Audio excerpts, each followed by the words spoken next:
Hello guys, कैसे हैं आप सब। स्वागत है आपका फिर से मेरे चैनल पूजा कुमारी ब्लॉग्स में। आज हम आ गए हैं एक दुर्गा पूजा पंडाल में, जिसका उद्घाटन मुख्यमंत्री ममता बनर्जी वर्चुअल करेंगी। आपको मैं पंडाल दिखा रही हूँ, आप गेस कीजिए कि यह पंडाल कहाँ का है। चलिए मैं ही बता देती हूँ आपको कि यह पश्चिम बर्धमान जिले के खास काजोड़ा का पूजा पंडाल है, जहाँ आज मैं ब्लॉग बना रही हूँ। आज यहाँ हम न्यूज़ कवरेज के लिए आए हैं। ये देखिए, यहाँ तमाम लोग बैठकर स्क्रीन पर मुख्यमंत्री ममता बनर्जी को सुन रहे हैं। यहाँ पहुंचकर हमने सबसे पहले अपना न्यूज़ कवरेज किया और फिर सभी लोगों के साथ बैठकर मैं भी पूजा पंडाल के उद्घाटन को देख रही थी। तो चलिए फ्रेंड्स, आज के लिए इतना ही। मिलते हैं नेक्स्ट ब्लॉग में।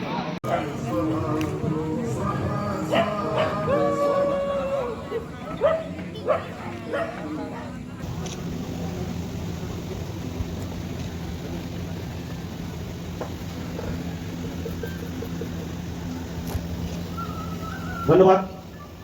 আমি এসিপি সাহেবকে বড় করার জন্য খাস করে দুর্গাপূজা কমিটির সেক্রেটারি মনোজ ভাইকে